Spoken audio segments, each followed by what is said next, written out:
You will hear a woman, Paula, phoning her friend Ralph about an application to the local council for money for their drama club. First, you have some time to look at questions 1 to 3.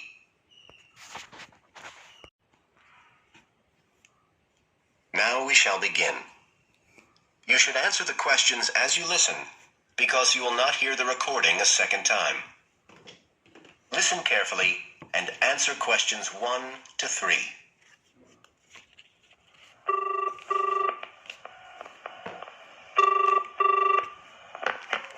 Hello? Ralph, it's Paula. Hi. You know I told you we could apply to the local council for money for our drama club? I've got the application form here, but we need to get it back to them by the end of the week. I could send it on to you. You really ought to fill it in as president of the club, but I don't know if it'll get to you in time. Well, you're the secretary, so I expect it's okay if you fill it in. Yeah, but I'd really like to check it together. Right, that's fine. Like the first part asks for the main contact person. Can I put you there? Sure. Right, so that's Ralph Pearson. Oh, and then I need your contact address. So that's 203 South Road, isn't it? No, 2:30. Oh, sorry. I always get that wrong. Then it's Drayton. Oh, do you think they need a postcode? Better put it, it's DR6 8AB. Okay.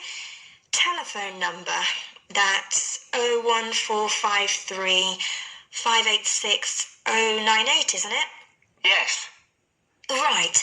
Now, in the next part of the form, I have to give information about our group. So, name of group, that's easy. We're the Community Youth Theatre Group. But then I have to describe it. So, what sort of information do you think they want? Well, they need to know we're amateurs, not professional actors. And how many members we've got. What's that at present, 20? 18. And should we put in the age range? That's 13 to 22. No, I don't think we need to. But we'd better put a bit about what we actually do. Something like members take part in drama activities. Activities and workshops? Okay. Right. That's all for that section, I think. To look at questions 4 to 10 and answer questions 4 to 10. Now, the next bit is about the project itself, what we're applying for funding for. So, first of all, they need to know how much money we want. The maximum's £500. I think we agreed we'd ask for 250, didn't we? Okay. There's no point in asking for too much. We'll have less chance of getting it. Then we need to say what the project, the activity is. Right. So we could write something like, to produce a short play for young children. Should we say it's interactive? Yes, good idea. Right, I've got that. Then we have to say what we actually need the money for. Isn't that it? No, we have to give a breakdown of details, I think. Well, there's the scenery. But we're making that. We need to buy the materials, though. Oh, okay. Then there's the costumes. Right. That's going to be at least £50. Okay. And what else? Oh, I just found out we have to have insurance.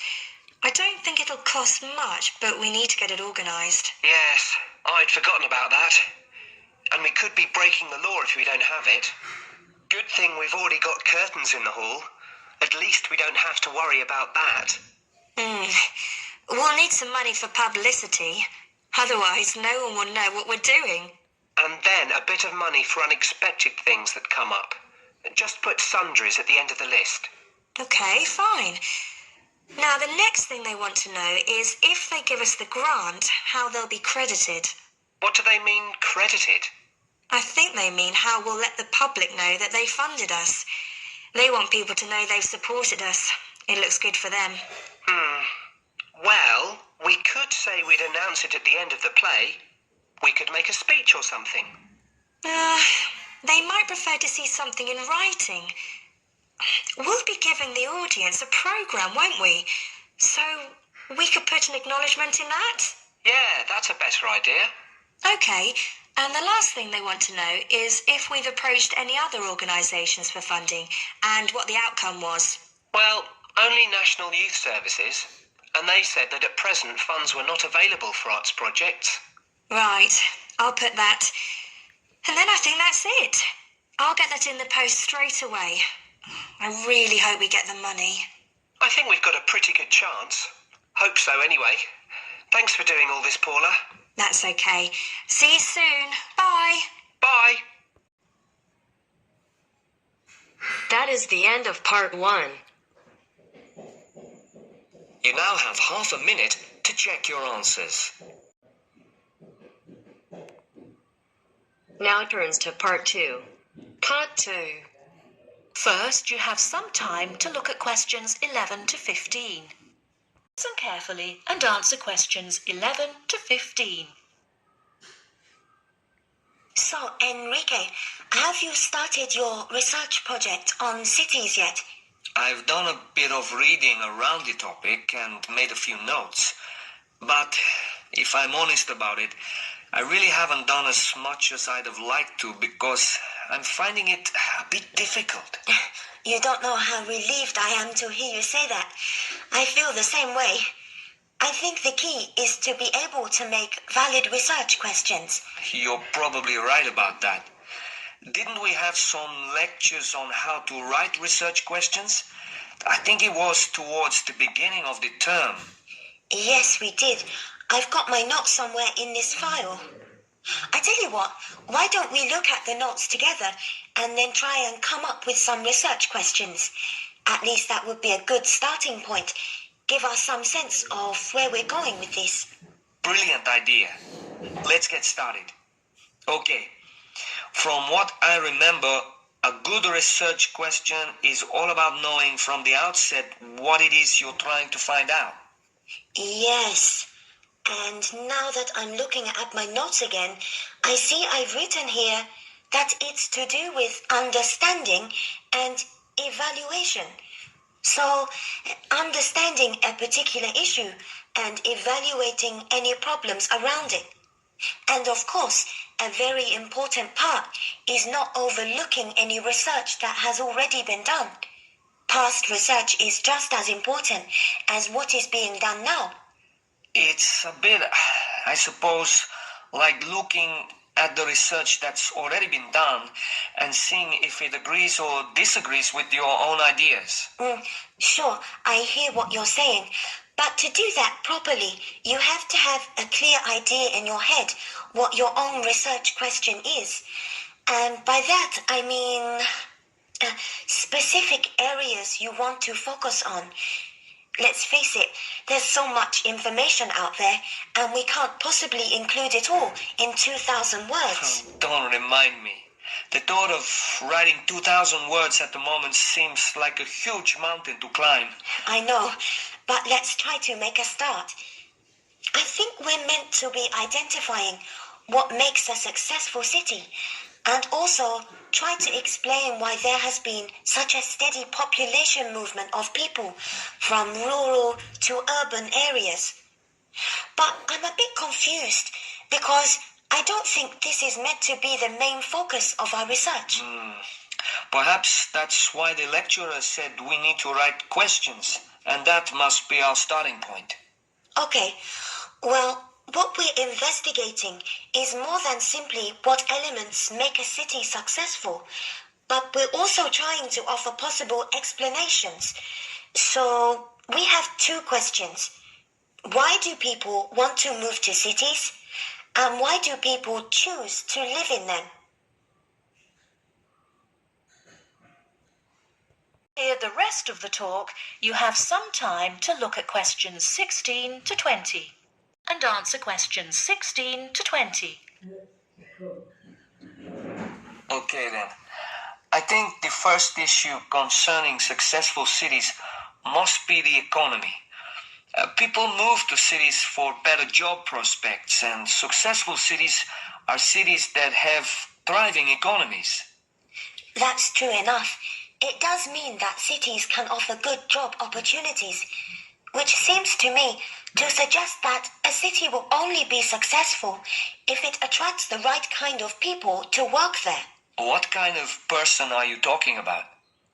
Well, I suppose I'm referring to the skilled labor force.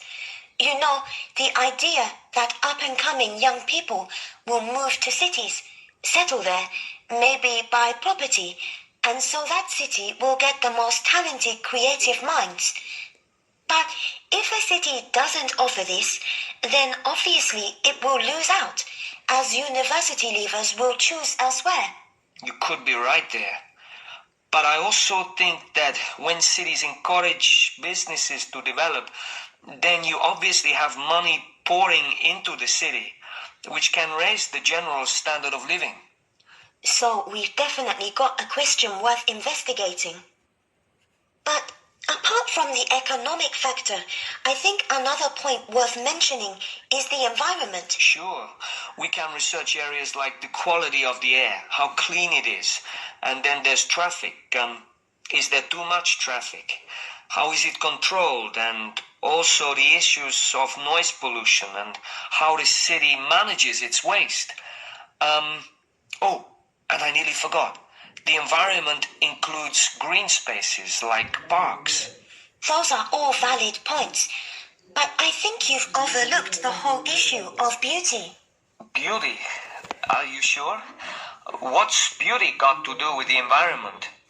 Well, don't you think if you were deciding whether or not you would live in a city, your first impressions would be made with your eyes? So, the buildings in a city are really important. If the entire city looks like a concrete jungle, then it's unlikely to make people want to live there, is it? I think successful cities are those which have managed to strike a balance between old buildings and new ones. So, of course, you'd have some buildings reflecting more modern architecture, but others that haven't lost their character and still represent the past. You're right, actually. I've often thought that buildings tell a story. I mean, you can tell the history of a place by looking at the buildings. I know exactly what you mean. And let's not forget that the environment includes cultural aspects. So, for example, what's the cultural life like? For me, a successful city will be attractive because it will have lots to offer, like a good nightlife and a wide variety of places to visit in the day, like museums and galleries, places like that. True, true. My own view is that some cities have an energy about them that's exciting to be in. And other cities are the opposite. Well, we've covered so much ground here, but I think there's one final aspect we should research. What's that then? The social aspect. Because, let's face it, cities are made up of people. They are. And surely a successful city would be one where there is a sense of community, a place where people would feel safe and want to raise families in. This topic is limitless. End of part 2. You now have half a minute to check your answers. Now turns to part 3. Part 3. You will hear a talk on ocean spills. As you listen to the talk, circle the appropriate letter for questions 21 to 23. Look at questions 21 to 23. Answer the questions. Good morning, everyone. Today, I'll talk about unusual ocean spills that have occurred in the world's oceans. In November of 1992, people at beaches in Canada and Alaska noticed something strange. Blue turtles, red beavers, green frogs, and yellow ducks came bobbing toward them. They soon found out where the strange creatures were coming from. A ship from Hong Kong was on its way to Tacoma, Washington, when it was hit by a severe storm in the middle of the Pacific Ocean. During the storm, Huge waves washed 12 containers overboard. Inside the containers were 29,000 plastic bath toys. One of the containers opened, and thousands of plastic bath toys spilled out and began to float across the Pacific Ocean. 10 months later, the first yellow ducks arrived on the North American shore. Beachcombers along the shore began to find the toys and reported them to local newspapers. But the people who were most excited by the plastic toys were the oceanographers. It gave them an opportunity to study ocean currents and winds. Before the conversations 24 to 30, second part of the discussion. Oceanographers drop bottles into the ocean to study these things. But it would be too expensive to drop 29,000 bottles into the ocean at once. Imagine the value of studying the plastic ducks and frogs. This gave some interesting information to the oceanographers. The first toys were picked up in Sitka, Alaska, 10 months after they were washed off the ship. Some headed back into the North Pacific, while others drifted around the Arctic Ocean and headed for the North Atlantic. Many of the toys were swept northeast by the wind and were frozen in the ice of the Bering Sea. They're expected to cross the North Pole and float on down to the British Isles. This reminds me of another unusual ocean spill. In 1990, a ship traveling to the west coast of the United States from Korea was caught in a severe storm. The waves swept 21 containers of Nike shoes into the water. Scientists estimate that about 80,000 running, jogging and hiking shoes, 40,000 pairs of shoes, to you and me, hit the water at once.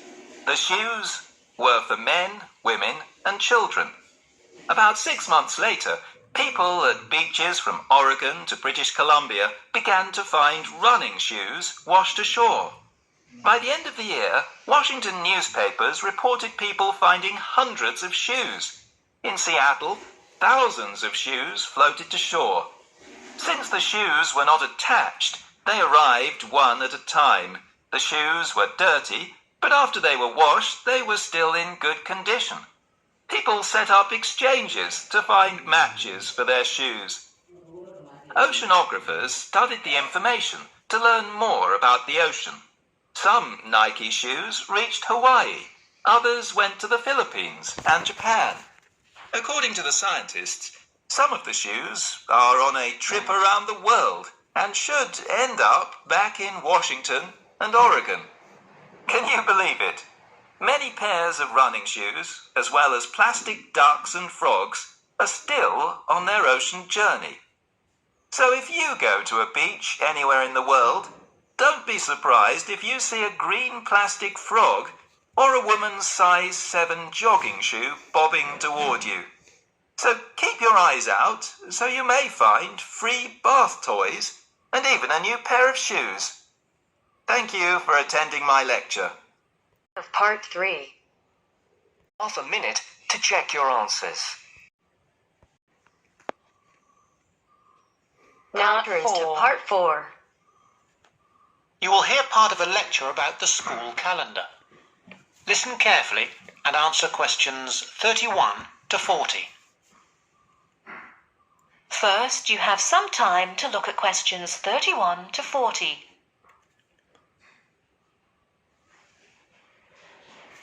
Listen carefully and answer questions 31 to 40. So, having seen that the six-term system has passed the test of cost-effectiveness, we can move on to the educational aspects of this arrangement. Firstly, all the terms would be approximately the same length.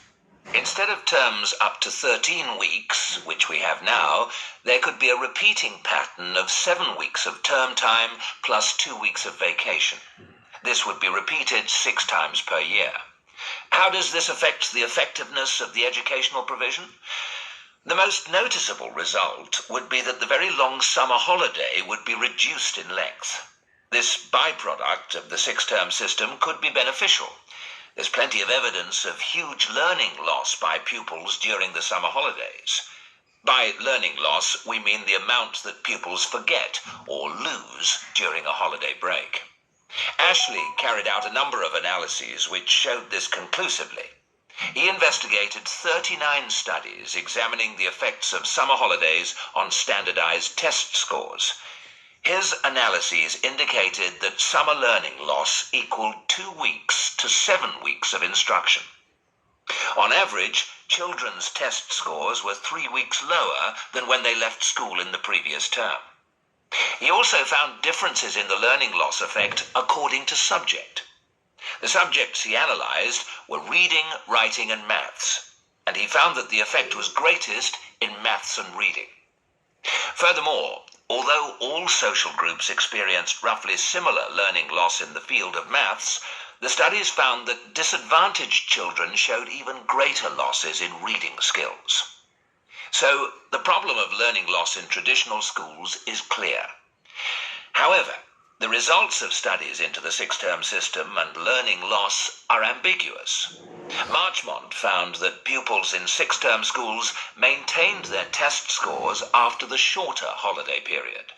This is certainly an improvement on the traditional system where, as we have seen, pupils perform worse after the summer break. Benson, however, found no differences between those in traditional schools and on the six-term schedule. It would seem reasonable that if long holidays result in learning loss, then shorter holidays should result in less learning loss. So, we await the outcome of further studies. Historically, of course, everyone knows the reason for our system of 3 terms per year. In days when agriculture was of much greater importance in our working lives, it was essential that the children helped with the harvest. Later on, this changed, and more people moved into the towns. But then there was a new problem. Before air conditioning, it was very impractical to try to teach children in the summer months. Nowadays, that's no longer a barrier. One way of providing something different is the summer school. Here, there is a completely different kind of educational provision. Cooper and others investigated 93 summer schools and the results they achieved. They all had a positive effect on learning. Most summer schools, of course, have small classes, and class size was shown to have a positive effect. Additionally, summer school children usually benefit from a great deal of parental support, not least because payment of fees is involved, and this, as so often, was shown to produce very good outcomes. Results were most impressive, in maths in general.